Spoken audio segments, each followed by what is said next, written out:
We tend to think of debt as a simple transaction. You borrow something, you owe something back, plus maybe a little extra. But what if I told you that this seemingly straightforward concept is actually a deeply complex, historically contingent, and even violent construct?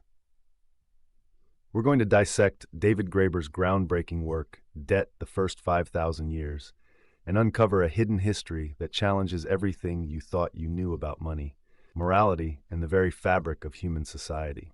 Let's delve even deeper into this foundational lie, this cornerstone of conventional economic thought, the myth of barter.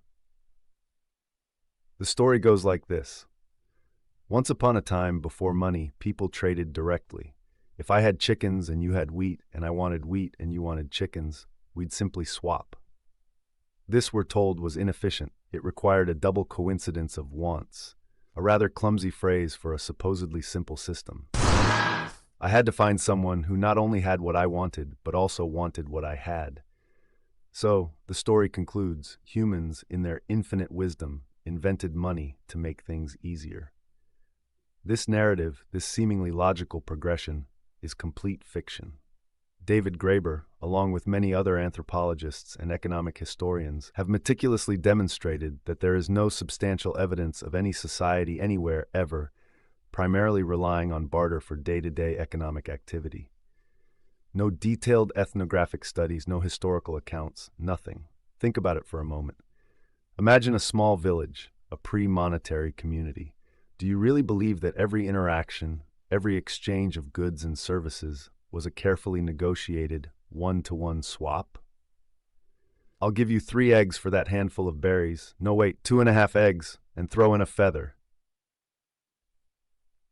It's absurd, it's impractical, and it's simply not how human beings operate. Instead, what anthropologists actually find are intricate systems of, well, let's call it informal credit. Or, as Graeber so brilliantly puts it, everyday communism. This isn't communism in the 20th century political sense, with central planning and state control. It's a much more fundamental, much more human form of communism. It's the kind of communism that operates within families, among close friends, and within tightly knit communities. It works like this. You help your neighbor repair their roof, not because you expect an immediate equivalent payment, but because you know that at some point they'll help you when you need it. You share your harvest with others, knowing that they'll share with you when their crops come in. It's a system based on mutual aid, on reciprocal obligation, on a shared understanding that everyone contributes what they can and receives what they need. There are no precise calculations, no ledgers meticulously tracking who owes what to whom. It's a continuous flow of giving and receiving, a constant ebb and flow of favors and assistance. This isn't some romantic, idealized vision of the past. These systems often had hierarchies, inequalities, and even conflicts. But the underlying principle of economic exchange was not a cold, calculated transaction, but a social relationship. It was about maintaining the fabric of the community, ensuring that everyone's needs were met, not maximizing individual profit. The double coincidence of wants problem?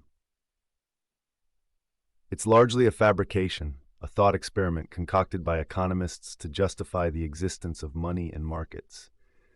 In reality, people in these human economies didn't need to find someone who perfectly matched their needs and desires at every moment. They had ongoing relationships, networks of trust, and a shared understanding of reciprocal obligation that smoothed out the complexities of exchange. So, why is this myth of barter so persistent? Because it serves a crucial ideological purpose. It presents market exchange, with its emphasis on individual self-interest and competition, as the natural and inevitable outcome of human interaction.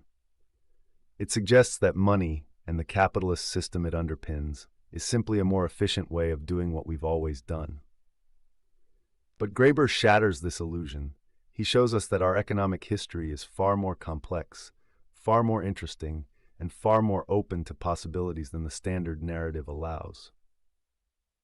The myth of barter isn't just wrong, it's a deliberate distortion, a way of obscuring the alternative ways humans have organized their economic lives, and the alternative ways we could organize them in the future. Now, having demolished the myth of barter, Graeber takes us even further back, to the very origins of the concept of debt, and what he finds there is profoundly unsettling and profoundly revealing. He argues that our earliest understandings of debt weren't economic at all. They were religious. They were sacred. Think about the earliest forms of human society. People lived in a world that was, to them, profoundly mysterious. The forces of nature, storms, floods, droughts, disease, were unpredictable and often devastating. Human life itself was precarious, fragile, subject to forces beyond their control. In this context, humans developed elaborate systems of ritual and sacrifice. Offerings were made to the gods, to the ancestors, to the spirits of nature. These weren't simply gifts given out of generosity or goodwill. They were understood as obligations, as debts. Graeber calls this primordial debt. It's the idea that we are, from the very beginning, indebted to something larger than ourselves, to the cosmos, to the forces that created us, to the ancestors who came before us. This debt is not something that can ever be fully repaid. It's a fundamental condition of human existence. Think of ancient Mesopotamian creation myths. Humans were often created from the blood or clay of a slain god. Their very existence was a result of a divine sacrifice. This created an inherent debt, an obligation to serve the gods, to maintain the cosmic order. This wasn't a metaphor. It was a deeply felt reality. Or consider the concept of sin found in many religious traditions. Sin is often understood as a transgression, a violation of divine law. It creates a debt, an obligation to make amends, to seek forgiveness. This debt might be repaid through prayer, through penance, through sacrifice. But the underlying idea is the same. We are inherently indebted, and we must constantly strive to atone for our shortcomings. This concept of primordial debt is crucial because it highlights how deeply intertwined debt has always been with morality, with notions of guilt, obligation, and redemption. It's not just about money. It's about our fundamental relationship with the universe, with the sacred, with the forces that shape our lives. The transition from this sacred understanding of debt to a more secular economic one is a long and complex process. But Graeber argues that the echoes of this primordial debt remain, even in our modern, seemingly rational economic systems. The feeling that we owe something, that we are somehow inherently indebted, persists. It's often exploited by those in power who use the language of debt and obligation to control and manipulate others. Think about the language we use around debt today. We talk about paying our dues, about being in someone's debt, about the debt we owe to society. These phrases, seemingly innocuous, carry the weight of centuries of religious and moral baggage. They tap into this deep-seated feeling of primordial debt, this sense that we are always, somehow, in arrears. And this is where Graeber's analysis becomes truly radical. He suggests that this feeling of primordial debt, while perhaps a fundamental aspect of the human condition, has been weaponized. It's been used to justify systems of inequality and exploitation, to convince people that they deserve their suffering, that their debts are somehow their own fault. The sacred origins of debt have been twisted, perverted, to serve the interests of power. The weight of cosmic obligation now sits on the shoulders of the individual, struggling to make their monthly payments. It's a profound and deeply disturbing shift. We've seen how debt originated in the realm of the sacred, a deeply moral and often unquantifiable obligation. But Graeber then unveils a crucial and often overlooked aspect of debt's history, the violence inherent in its quantification. The shift from immeasurable reciprocal obligations to precisely calculated debts expressed in numbers is not a neutral technical development. It's a process intimately intertwined with power, coercion, and state formation. Think about the earliest forms of writing. Many scholars believe that writing itself, cuneiform in Mesopotamia, for example, didn't initially emerge for poetry or storytelling or even communication as we typically understand it. It emerged for accounting, for tracking debts, for recording transactions, for quantifying obligations. The very first written documents were, in many cases, ledgers. And what facilitated this precise quantification? The standardization of units of measure. Consider the shekel, mentioned earlier. Initially, it was a unit of weight, referring to a specific amount of barley, but over time it became standardized as a weight of silver. This seemingly simple shift from barley to silver is profoundly significant. Why? Because silver, unlike barley, is not primarily a consumption good. And crucially, it's easily divisible, portable, and controllable. This standardization allowed for the precise calculation of debts, not just in terms of goods, but in terms of a universal equivalent, silver. And this in turn facilitated the enforcement of those debts. This is where the violence comes in. Because how do you ensure that someone pays their debt, especially if it's a large one expressed in a standardized unit of value? You need force. You need armies, soldiers, tax collectors, and ultimately the state. Graeber argues that the rise of early states is inextricably linked to the development of coinage and the quantification of debt. States needed to finance their armies, their bureaucracies, their public works, and they did this in large part through taxation, which is essentially a form of state-enforced debt. Citizens were obligated to pay a certain amount of silver to the state, and failure to pay could result in imprisonment, enslavement, or even death. The ability to measure debt precisely, to express it in numbers, transformed it from a social obligation into a legal and often violent one. Think of the Roman Empire, with its vast system of taxation and its legions enforcing that system across a huge territory. Or consider the history of slavery, where human beings themselves were treated as commodities, their value expressed in monetary terms. Debt slavery, where people were forced to work off their debts, was a widespread practice in many ancient societies. The seemingly neutral act of counting, of applying numbers to human obligations, becomes a tool of power. It allows those in authority to quantify, track, and control the lives of others.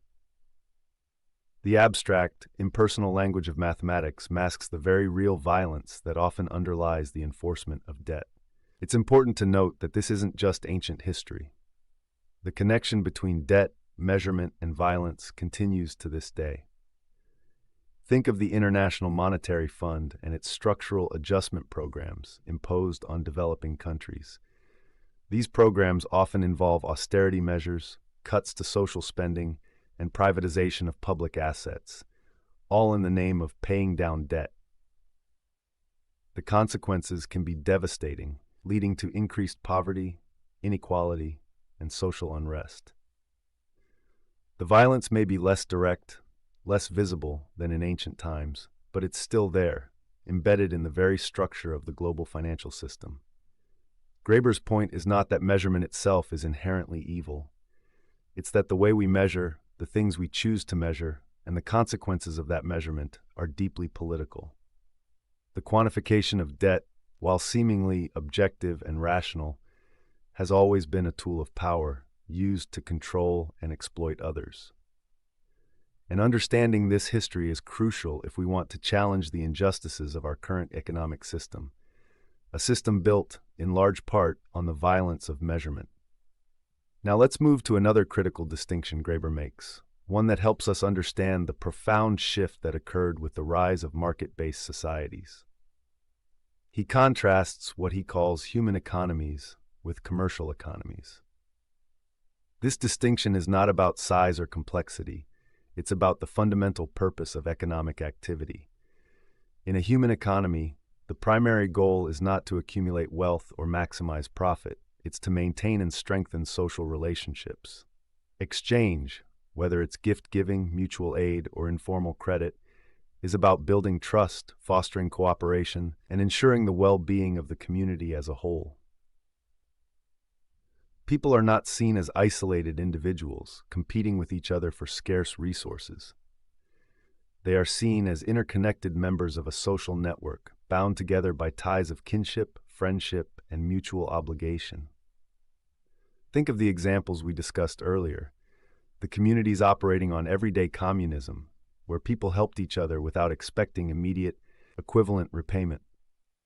Or consider traditional societies where elaborate gift-giving rituals were central to social life. These gifts weren't simply about transferring goods, they were about creating and maintaining relationships, establishing status, and reinforcing social bonds. The value of the gift was often less important than the act of giving itself. In these human economies, money, if it exists at all, plays a limited role. It might be used for certain specific transactions, perhaps with outsiders, but it's not the primary organizing principle of economic life.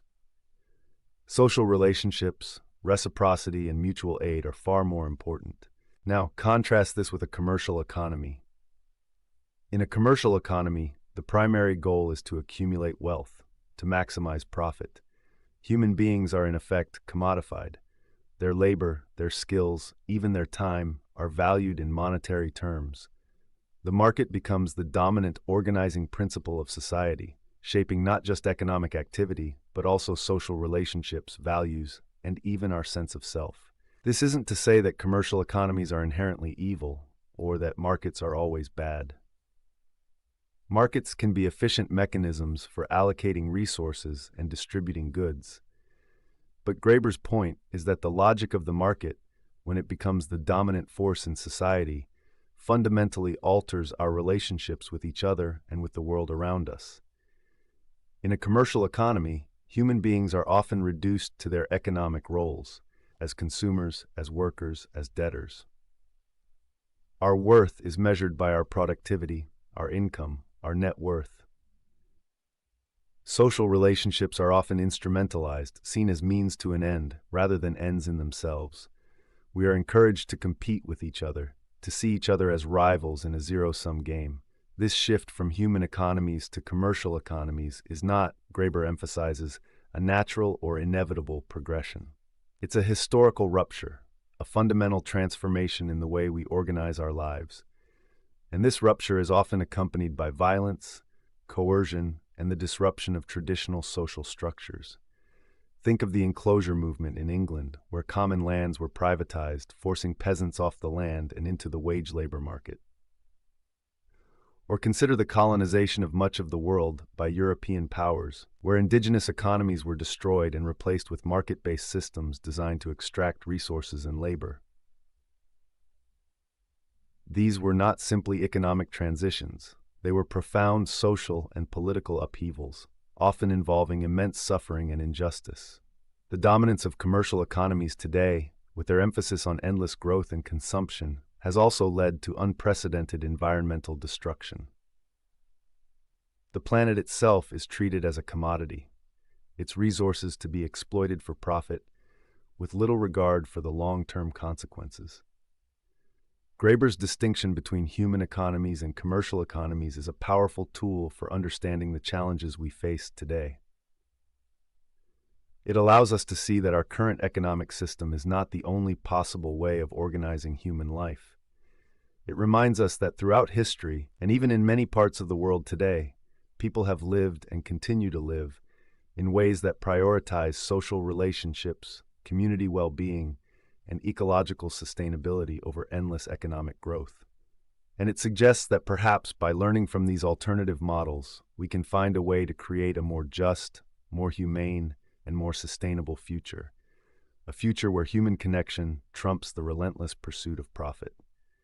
Thanks so much for watching. If you enjoyed this video, be sure to give it a thumbs up and hit that subscribe button for more content like this. I love hearing from you, so drop a comment below and let's keep the conversation going. Share this video with your friends to help spread the word. Thank you.